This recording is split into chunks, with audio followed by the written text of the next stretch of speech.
Hello, I'm Dr. Robert Davis with the Denver Task Force to Reimagine Policing and Public Safety. Let me tell you why transforming our community's alliance, TOCA, is so important to me.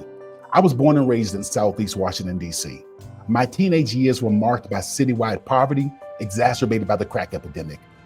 The greatest challenge to my neighborhood, the Congress Heights community, was that we had basically two choices. One, we could allow the drug dealers and violent criminals to take over our communities. Or two, we could watch as our neighborhoods became a police state, marked by National Guard soldiers patrolling the street with local law enforcement. If nothing else, the sight of military-type vehicles set up for night patrols in D.C.'s residential neighborhoods gives the appearance the district is serious about its latest assault on crime. Members of the D.C. Air and National Guard are now helping police and neighbors patrol some of the district's more drug and crime-infested streets. I'm sure you've guessed by now, we ended up with a combination of the two, and things only got more and more desperate. Unfortunately, we did not have any local neighborhood-focused groups that would work in our neighborhoods to strategically organize the community so that we could develop alternative solutions. I want you to take a moment and imagine with me how things could have been different if we had a community-led neighborhood safety and violence prevention operation like TOCA in my neighborhood. Imagine if we had someone bringing our community together so we could focus on three objectives: healing and empowerment, community intervention, and community power building.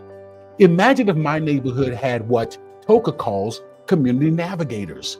These are people who would meet with neighborhood associations, homeowner associations, community organizations, and faith leaders to develop a neighborhood cohort to identify community-centered public safety solutions.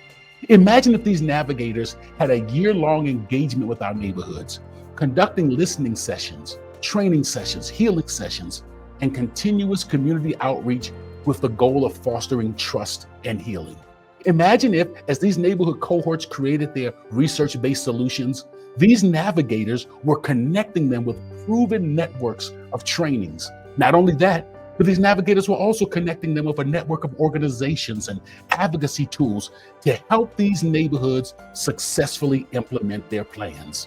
And finally, imagine if we could accomplish all of this without an over-reliance on law enforcement or placing additional burdens on our first responders. Well, that's what we are doing with TOCA. Please take the time to review our grant submission, and let's partner to bring Denver this community-focused initiative. Thank you.